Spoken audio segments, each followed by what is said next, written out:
Welcome back to another edition of the Hilltop Bucket Show. I'm co-host Colton Beebe, and joined with me, as always, is my partner Hayden Fowler. How you doing today, sir? Oh, doing great. Doing great. It is Tuesday, February 26th, and we are a week removed from the All-Star Game, which is when we did our last podcast. And so we're going to jump into the All-Star Game overview. Will be the first thing we talk about today on the pod, and we're going to really just jump into the headlines featuring the NBA right now. Really excited for this episode. Yeah, a lot of excitement here, but there was a lot of disappointments this week in betting and stuff. But I'm gonna air it all out here. Agreed. So yeah, welcome to the podcast. Let's get it rolling. The first thing we're going to talk about is the All-Star Game overview, because we did our podcast last Sunday before the game started, so we weren't able to give our takeaways from the game. But we both did choose Team LeBron to win, and Team LeBron did prevail in a pretty good game, I'd say. All you can ask for an All-Star game is that both teams are competitive in the end. The game's close, and the stars shine the brightest in my eyes, and I feel like that's what happened. Yeah, I mean, they covered the -6 spread that I even gave out on the last podcast. So you did. They ended up. Kudos to anybody that took that. Yeah, Team LeBron won 178 to 164. Kevin Durant came away with the MVP, and it was kind of funny. He came around. The game was in Charlotte, which is obviously where Steph Curry is from and where his dad played, and so kind of funny for Kevin to go in and steal the MVP from Curry. Curry still has as many Finals MVPs as me and you. He does, and as everybody else listening to the podcast as well.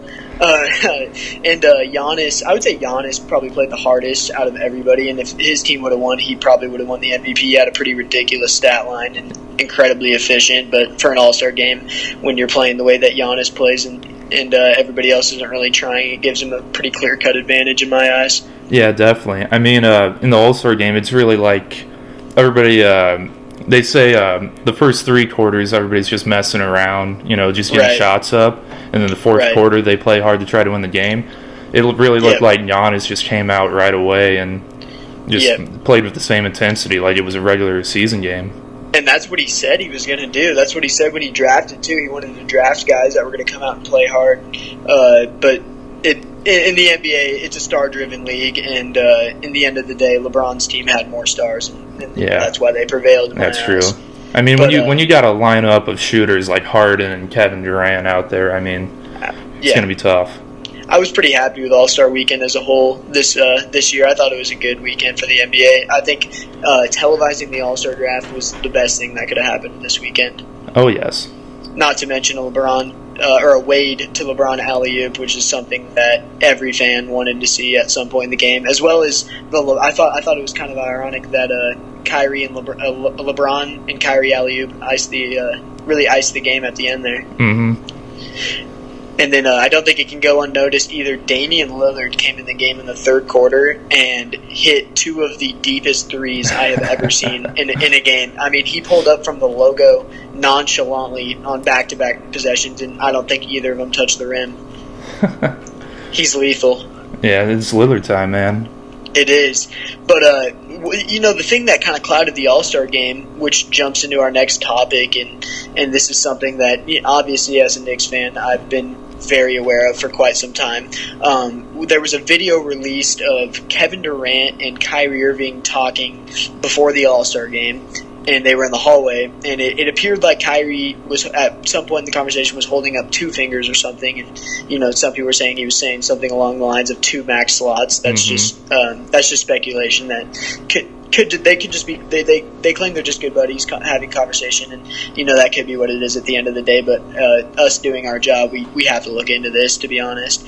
And not only that, after KD won the MVP, Kyrie was the last player seen cheering for him during his acceptance speech for the award. And then on top of it, the cherry on top is Monday, the next day, which would be before any NBA games come back on Wednesday, this last week after the All-Star break.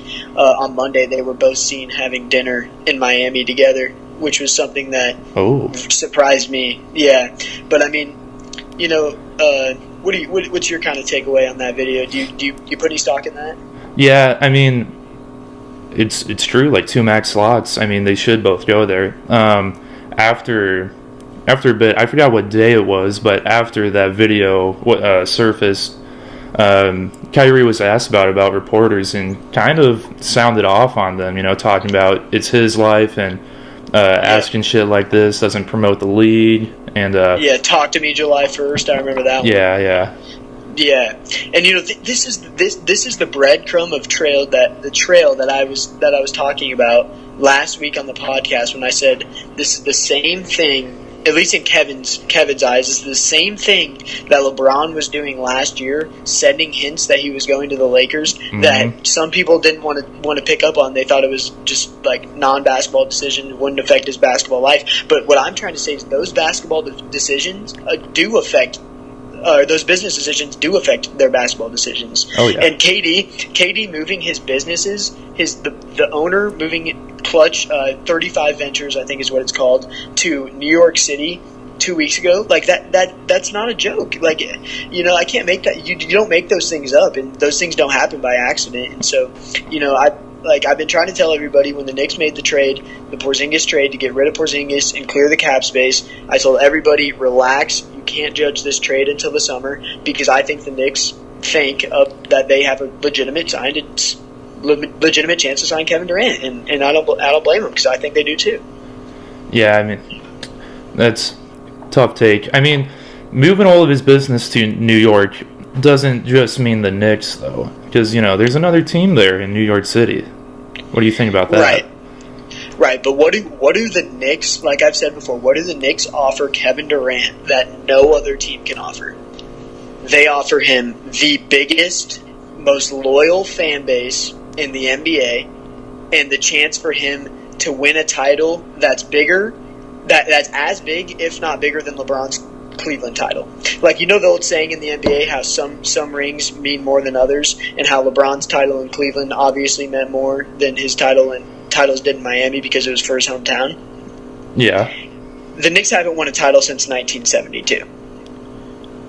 If Kevin Durant came to the New York Knicks and won us a title, New York City would have a riot, and Kevin Durant's name would be imprinted in the legacy of the Mecca forever. Yeah, I mean, to piggyback off that, though, you talked about the biggest fan base in the NBA, being the New York Knicks, who also has one of the biggest media presences for any NBA team there as well. That's true. And, of course, New York fans are very critical on their players for the smallest things. And Kevin Durant is known to be, not really like the media and, to be soft-skinned. And I agree. I mean, so how do you think that'll work out, though? It's itching for a bad situation there. Okay, so the thing that I've heard about New York media being, harsher on players, I don't necessarily agree on that. I just think that there's just more of the New York media. So all of them are looking for a headline that's going to separate themselves from their contemporaries, as opposed to other markets where they know who they are, they know what job they have. There's certain beat writers for the small market teams that everybody turns to for the information about the team. But in a market like New York, there's different reporters competing for those headlines, and so I think, in terms of trying to find headlines, yeah, they're going to ask more questions. But in terms of scrutiny, I think if Kevin Durant just comes to New York and is Kevin Durant, he's going to be absolutely loved by the fan base. And if he is able to bring another person along and win a ring with the Knicks, which I think he will, because I think Fizdale is a good enough coach where he can attract a guy like Kevin that's going to bring him into our situation where he's going to be able to grab another player. And on top of that, the thing that nobody even talks about is our chance at Zion. So let's just say in a dream Knicks situation, we go and we sign Kevin first, or we get the first pick. We get Kevin, Kyrie, trade Zion for Anthony Davis. Oh, okay. That was about to be my second question right there. If the Knicks get the first pick, are they looking to trade it? And just answer that. Yeah, so what I'm trying to tell you is, if we bring Kevin Durant to New York, yes, he will be our best player, but I do think there's still going to be other media stories that are going to overtake his. I think he could almost be like a Kawhi Leonard type figure for our team if we have a guy like Kyrie Irving stealing the headlines, because Kyrie Irving loves the headlines. Kyrie Irving is a guy that plays better under scrutiny. Mm-hmm. I'd agree with that, yeah. But in terms of trading the draft pick, I'm only trading it if we have those two.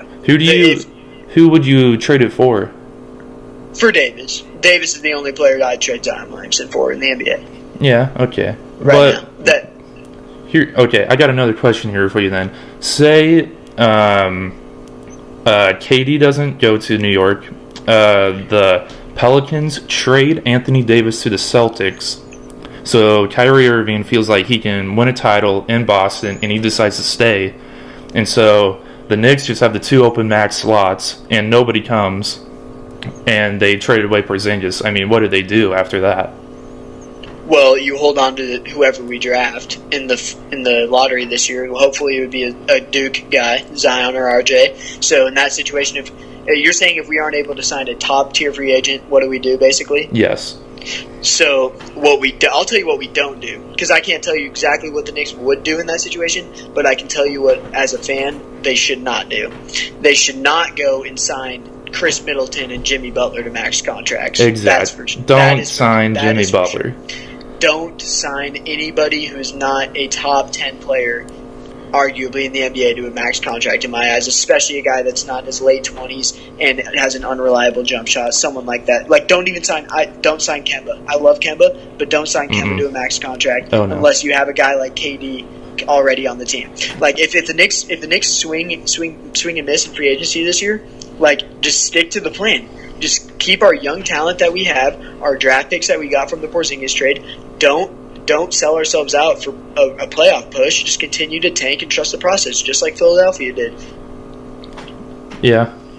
Mm-hmm. Sign 1-year deals. Don't tie ourselves down to bad contracts. That's been the biggest problem with the Knicks the last couple of years. We just tied ourselves down to shitty contracts that we weren't able to get ourselves out of without having to dump a good player like Porzingis. So don't put ourselves in that position. What's the future for Dennis Smith Jr. For the Knicks? That's interesting because I like Dennis. I actually think he's impressed me in his first couple outings with the Knicks. His athleticism is unbelievable, first of all. He's just one of the most athletic players in the NBA, and it's just truly breathtaking. He's a great fit for the Garden because of that, and his game kind of is he has a Russell Westbrook type atmosphere of a game. And did you see him in the dunk contest? Yeah, he didn't. He was kind of messing up. Also, one more thing about the dunk contest. I'm surprised that nobody's dunked over Shaq before. I'm surprised that's the first time. I know that was impressive too. Yeah. But I think I like Dennis, but if him and Kyrie do have a little bit of beef, I know that, and so I'm sure he would be a potential trade target for. Maybe we'd have to tag him in the Davis trade if we went and made that happen. Yeah. But as far as with him right now, I would say we just need to hold off on that right now until free agency happens, because that'll be the point where we're able to address our young players and see what we want to do with them. Okay, you want to jump into our next topic then about the lot to talk about here with the LeBron and the Lakers situation. Oh my God. Could LeBron and the Lakers miss the play? I can't believe I'm even asking this. Could LeBron and the Lakers miss the playoffs? Easily. Just so easily.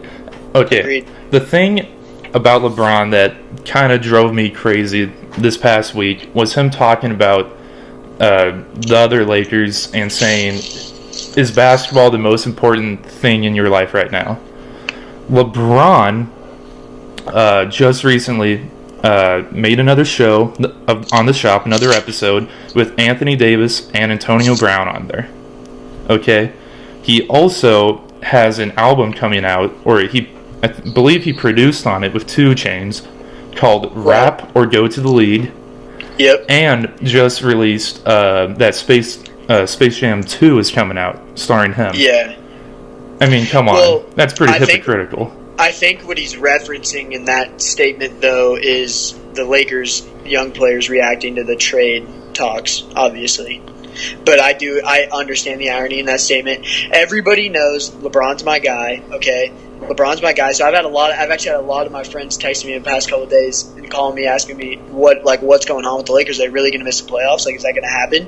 And the reality of the situation is, yes, the Lakers could miss the playoffs this season. They're sitting at the 11th seed right now. Yes. But what I would say to that is, when was LeBron signing with the Lakers ever about this season? Because in my eyes, it never was. That's true. It was always about a 4-year process. Preferably next season would be the ring chasing year, but it was always a 4-year process. This year was an evaluation process. Okay, after this year, you're probably going to take a step back and realize that Luke Walton's not the best coach for LeBron. I would say he's probably going to be the scapegoat for this year, and he's probably going to get fired. Because 7 bench points last night as a team against Memphis, that is just disgusting. Well, okay, but Lance... Luke's rotations are awful. Lance comes in, he's hot in the first half. And doesn't play in the second. Thank you. Yeah, that's ridiculous. Rondo played 17 straight minutes, and they just forgot to take him out. Like, that's like a high school basketball mistake. Like, how do you even make that mistake? And just the games that the Lakers are losing, like, they have a 19-point comeback win against the Rockets, and they follow it up with a loss to the Pelicans without AD. Yep, I bet on that game. You can't come out. They give up 42 points in the first quarter. You can't come out uninspired like that. And then they follow it up with a loss to the Grizzlies, too. To Joakim Noah. That's ridiculous. Joakim Noah, a guy who was, for those who don't know, signed a big contract with the Knicks, got released because he was playing terrible, and is now somehow looks like a superstar against the Lakers last night. Draws a charge to win the game against LeBron. He was doing whatever he wanted. It was crazy. He pulled the clock back. Moving forward, then, with this dysfunction in the Lakers, obviously in the Lakers locker room, then what would you do for the rest of the year here? Because I think it's about time. If they lose a couple more games, you got to pull the plug. I would say you pull the plug, sit LeBron for the rest of the year. In my eyes, he's not even healthy right now. I would say he looks like he's about 75% fully healthy at most, and Luke Walton does not have control of this locker room. And so, what's the point of grinding to get to the playoffs? To get to the 7 seed is the only place that you're going to make any noise if you can get to, because that's your only chance. You're going to get swept to Golden State, Lakers fans. If you meet Golden State in the first round, you're done. Okay, that's a given. But if you get to the 7 seed, you might be able to make some noise against Denver. However, Luke Walton does not have control of this locker room, and I don't think LeBron's fully bought into these younger guys. Like, think about the guys on the team right now. LeBron, who does LeBron play well with? Superstars and shooters that are already established, and shooters that know their role playing around LeBron. Mm-hmm. Kyle and Korver. guys that are his age, guys that are around his age that he came up with. But look at who's on his team. You got half the team's young guys, so half the team's 23 or younger, basically. Half of the core, and LeBron's so 11 years older than those guys, and then you have a couple of the veterans who are mid-30s as well, but they're kind of just cast-off guys that have been all around the league, kind of journeymen that LeBron doesn't really have any connection to. Yeah. And then you also got Rondo, who's also been known to not be a great locker room presence, but I don't really think that matters right now. Does Rondo stay next year at the Lakers, do you think? I don't. No? Yeah. Not looking too likely. So what's your takeaway then here for the rest of the year? What do the Lakers have to do to get back on track, or should they just call it a year? I mean, I think you have to make a push to the playoffs. I just think you have to do it. I don't think you pack it in right now. You make an effort to it, but last 10 games and it's not happening, then I'd say LeBron either fakes an injury or sits down. Agreed. I mean, LeBron's universally recognized as the best player in the world. We get that. But he is one of my favorite players, but it's hard to, either he's not healthy right now or he's not bought in. It's one of the two. Because this isn't LeBron James. This isn't the LeBron James where he's seeing 8 of 23 from the field last night, and he's not playing nearly as aggressive. He doesn't look as quick off the first step. Did you see the video of him playing defense yesterday?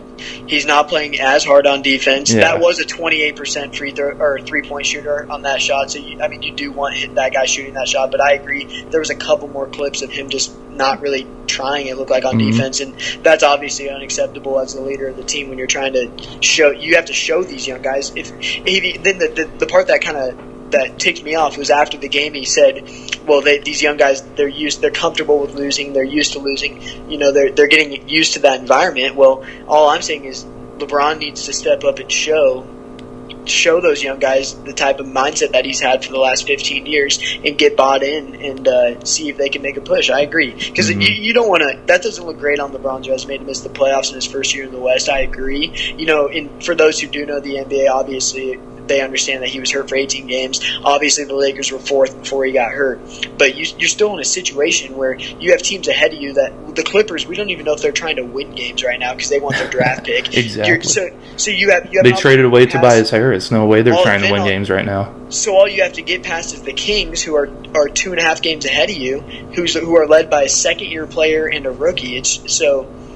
Buddy Hield bet his house that the Kings are making the playoffs. So He did. And they've been looking great lately. The Lakers look uninspired. They don't look like a team that's fighting for their lives at all. No.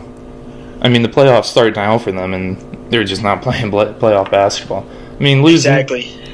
I mean, also, why are the Pelicans trying to win games right now as well? Or what? The thing is, I don't even think that the Pelicans were trying to win that game. I think the Lakers' defense was so laughable that game that the Pelicans were just like, let's just make this statement right now without AD. Yeah. And obviously the Pelicans have played with a little bit more fire since AD's kind of came out and basically said he doesn't want to play with them because that's kind of the same thing that they're experiencing that the Lakers are. Yeah, I mean, the Lakers lost to a Pelicans team that had Jahlil Okafor in their starting lineup. Right. I mean, Okafor's been balling lately. Still. A little bit. Still. I agree. Let's head over to this is kind of one of my favorite topics from the week so far. The Rockets defeated the Warriors without Harden in Oracle Arena the other night. Chris Paul was magnificent, 23 and 17. Just put on a vintage Paul performance. Great to see. What are some of your takeaways from that game? That was really a great game. I mean, it was in Oracle, and just last year in Game 7 without Chris Paul, if the Rockets didn't just make 7 of 44 from 3, they win that game. So, I mean, they were always in it, and it's good to see their pickup of Kenneth Faried working out. He finished with 20 and 10 in that game. Yeah. I think that was good. Definitely a good win for the Rockets going forward. Absolutely. I would say the Rockets are finally back to what they were last year, which was the team that's closest to Golden State. The moves, Daryl Morey is one of the best general managers in the NBA. I feel like that's undeniable at this point. And one thing that he always says before each season is that the fans misconcept the team that they start the season with will be the team that they enter the playoffs with. And that's proven true again this year. They picked up Kenneth Faried, like you said, and Austin Rivers for nothing at the buyout market, and they're both playing 30+ minutes per game. So think about that. Where would the Rockets be right now without those two players? They're both playing. They're both starting, or Rivers coming off the bench with Faried starting, and they're playing 30+ minutes a game. Faried's been a 16 and 10 guy since he joined the team, averaging that, and he was a guy who was literally casted off on his last team on Brooklyn and wasn't even in the rotation on his previous team in Denver for a while too before he got moved to Brooklyn. Do you think D'Antoni's offense plays a part in that? Absolutely. I was just going to say D'Antoni's system is a great fit for both of these guys too. Kenneth Faried is now shooting threes, which is something that we've never seen him do, and that's able to help. The Rockets, the one thing they did against the Warriors, which is exactly what every other team's going to do in the playoffs and moving forward, is every single possession that Boogie Cousins was in the game, they were running a pick and roll, getting a switch with Boogie Cousins on Chris Paul, Rivers, or Eric Gordon, and just going right at Boogie Cousins. And I think that's something you're going to see a lot. That's why the Warriors, their top 5 starting lineup with all of their All-Stars is actually negative in the plus-minus right now because teams are just absolutely exposing Boogie on the defensive end. Did you see Boogie get a technical yesterday for throwing a shoe? I did. He got mad. And that's, again, if there's anything that can take down the Warriors. It's his attitude, but at the same time, it's still DeMarcus Cousins. You know you're going to get out of him, and in the long run, I think the Warriors still do win that series. But if the Rockets are able to play James Harden and Chris Paul, like a two-headed monster type offense against the Warriors, then certainly gives them a better chance than them playing a 1-on-5 type game like they have been in the past against the Warriors. I could see in the playoffs for the Warriors-Rockets series, kind of like when the Cavs won the championship there when Draymond got suspended for it, one of the games in the finals. I could see Boogie Cousins like doing something rash in the playoffs. I mean, never been there before. Or wait, hasn't played in the playoffs before. Agreed. Yeah, I could definitely see him doing something like that. But the thing with the Rockets too is that I think they're finally starting to get back to what they were defensively too. PJ Tucker's phenomenal defensively, and the Warriors seem to play worse. The Rockets are 3-0 against the Warriors this year, and 8-3 in their last 11 games against the Warriors, 8-4 in the last 11 in the Warriors, including the playoffs. So.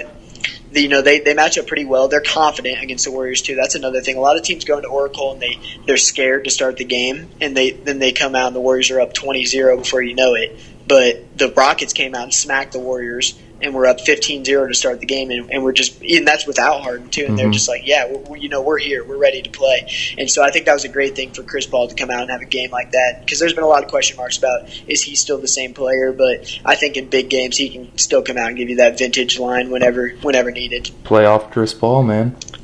Absolutely, as long as he stays healthy. Our next topic is something we do weekly on the show here, and it's basically just our weekly MVP ladder, our top 3 MVP candidates, and I'll start things off here. Mine remains the same as last week. My number 1 MVP candidate is Giannis Antetokounmpo. At this point, I don't even know how you can argue at it. I've been hearing some people talk about Harden's points or Paul George's defensive ability. The Bucks have won 10 of their last 11, and Giannis has been spectacular all season. He's the best player on the best team statistically all year long, and he's been 28, 13, and 6 on 58% shooting, which is something we've never seen before. Coach Budenholzer is utilizing him to an absolute T. And if you want to make the defensive argument for Paul George over Giannis is has the number 1 defensive rating in the NBA, is number 1 in defensive win shares, and is number 1 in defensive box plus minus for the entire season. So I actually think Giannis is a better defender than Paul George, despite George leading the league in steals, because I think Giannis is the only player in the NBA that can legitimately guard 1 through 5, and I think his game's going to translate great to the playoffs. I just think he's on his way to becoming the best player in the NBA right before our eyes. God help everybody in the league if he gets a jump shot. Agreed. He could be the best player ever if he gets a jump shot, and that's not an exaggeration. And I would go George. I moved Paul George to second this week above Harden because George has been spectacular. He's averaged 34.6 in his last 15 games. Just efficiency off the charts, though. He's been carrying the Thunder. I don't want to hear anything about Russell Westbrook's triple-doubles. Come at me with his shooting percentages, and then we can talk. But Paul George leads the league in deflections and steals and has led the Thunder to a top-5 defense all season long. He's been phenomenal. Finally, it's just great to see Paul George back on track. Yeah, I agree with that. And then, who's your MVP? For my MVP is Giannis, but at number 2, I still have Harden. I mean, the dude's averaging 36, 6, and 7. Yep. I mean, the 30-point streak ended last night, but still 32, and he had 28 points last night. And if you actually see it, he had 28, and he was bringing the ball up the court, but the Hawks came at him at half court with like 4 defenders just so he couldn't get it. So he just ate it. Yeah, I agree. Harden's third on my list. He's been tremendous all season, and it's really just a testament to his work ethic and all that, because he's played huge minutes all season and really carried the Rockets while Harden was out, or while Paul was out. Mm-hmm. But he's been phenomenal and just done everything that D'Antoni's asked of him and more, and so he is my third MVP candidate. But I think you do have to look at the other guys and their impact on both sides of the floor, which is why I have him third instead of first due to his remarkable scoring averages. Yeah. Our final topic of the week here, we're gonna talk about your bets for the week and just kind of our final thoughts looking forward here for the season. So let's start with give me your overview for the bets this week. All right. Okay. So I'm doing it I had it for tomorrow, but we're doing this today. So these are, today the Tuesday. So I got Thunder +3 versus Denver. Russ had 41 the other night. I think he's getting his shot back. He's getting into a little bit more of a rhythm. And then so couple that with Paul George. Right. I think the Thunder are going to be a pretty tough team come playoff time too. That's going to be a good game tonight. Mm-hmm. I don't really like this one a lot, but I have Celtics -4.5 against the Raptors. Yeah. Actually, no, they're +4.5 against the Raptors. I just think it's going to be a close game. It's in Toronto. Agreed. So that's why I took that. And that's going to be another good. And then I got Duke -3.5 versus Virginia Tech. Zion is not playing, but I still think Duke, they still got, three other top 5 picks on there. Cam Reddish. RJ Barrett, Cam Reddish, the other, the point guard. God, I can't think of his name. Jones? Yeah, Trey Jones. Yeah, Trey Jones is good. And, but yeah, I agree. Duke seems like a pretty safe pick there. They've been pretty good with Zion so far. RJ's been phenomenal. And then for the bad beats in the past week, and by God, there were a lot of them. There were. Just to start this off, Lakers -6 versus the Pelicans. I thought that was a friggin' lock after that Celtics game. Yep. Or no, that was after the Rockets game. Yep, the comeback. And that was just awful to watch. Dude, I'm done betting against the Pelicans. That's what I wanted to say. Because yesterday as well, 76ers. I want to pull up the last 16 seconds of this game. All right, 16 seconds left. Sixers are up by 3. The spread was -2. So they got it. They just got to win by 2. Yep. Julius Randle, with 10 seconds left, makes a layup. And then they immediately foul Jonathan Simmons. Misses both free throws. Both free throws. I couldn't believe it. I was so furious. Just a bad beat in general. Also, the Iowa State, they dropped the game to Baylor. They lost that game too. That was tough to watch. And then I took West Virginia against Kansas State. It was in West Virginia, and I love Bob Huggins. I think West Virginia pressed Virginia with that full court. I thought it was just going to be tough for K-State to handle, but nope, they got absolutely routed. Agreed. And, we're going to have a lot more college basketball coming up here with March approaching. We're going to have a lot of predictions, obviously, and, a lot of things along that line. And I'm really excited with the NBA coming up. A lot of games this weekend and primetime games this week that we're going to be able to look at for next week podcast. And, we'll be sure to keep everybody updated on that. I'm really looking forward to that. Oh, actually, I got another question here for you. What do you think the Pelicans should do about Anthony Davis in the minute situation? I think they should let him play, but I think what they're going to do is shut him down or just play him very limited minutes for the rest of the season because they're obviously not happy about this whole situation. And so there's really no point in their eyes to risk anything. He's their most valuable trade asset that they've ever had, so they need to hold on to that to the best of their ability. So, I think what they're going to do is, continue to restrict his minutes, even if they get fined for it. And then I think they'll look for the best trade option come this summer. Mm-hmm. I agree with that. Definitely. And great podcast this week. We really want to, thank all the listeners who tuned in last week and subscribed to the YouTube channel. We definitely do appreciate that on the Hilltop Bucket Show. We want to encourage you, if you haven't subscribed yet, to hit that subscribe button and be sure to tune in for next week's show. that'll be we'll air it on probably Monday or Tuesday again next week, and we'll have you caught up on all things NBA, all things college basketball, and we're really looking forward to get this thing rolling. Any final thoughts, Aiden? Jim Boeheim killed a guy and coached the following day. So, I mean, that's unbelievable. Shout out tragic Jim Boeheim. Situation. Very tragic. Yeah, tough situation. First to the family involved. Absolutely. Well, yeah, be sure to send any questions you have for us if you want us to address anything on the podcast next week, or any of your thoughts on the video, any information that you might have to share with us. And, we're really excited to continue to get things going here on the Hilltop Bucket Show. And, well, that's it for today. So we'd like to thank everybody for tuning in. Thank you. Signing off. Signing off.